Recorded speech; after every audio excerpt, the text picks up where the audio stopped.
આઝાદીના આટલા વર્ષો પછી પ્રથમ વખત ગાંધીનગર જિલ્લાના દહેગામ તાલુકાના બૈયલ જિલ્લા સીટ ઉપર બીજેપી ઉમેદવારનો ભવ્ય વિજય થયો છે.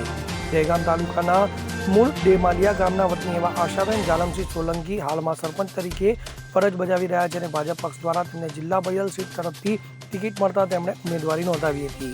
ત્યારે બૈયલમાં જાહેર સભા પણ યોજવામાં આવી હતી અને તેમના પ્રચારમાં ઘેર ઘેર મળેલા જબરજસ્ત આવકાર બાદ મતદાન થતાં તેમને પ્રથમ વખત આઝાદીના આટલા વર્ષો પછી બૈયલ જિલ્લા સીટ પર ભવ્ય વિજય થવા પામ્યો છે.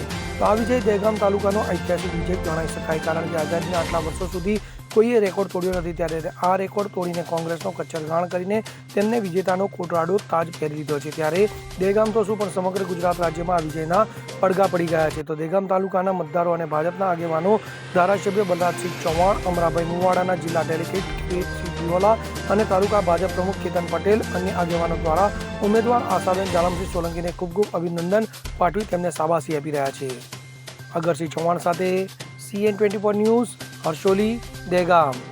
હવે જુઓ દેશ દુનિયાની તમામ ખબરો તમારી આંગળીના ટેરવે. ઉઠાવો મોબાઈલ અને Google Play Store પરથી ડાઉનલોડ કરો અમારી CN24 ન્યૂઝ મોબાઈલ એપ.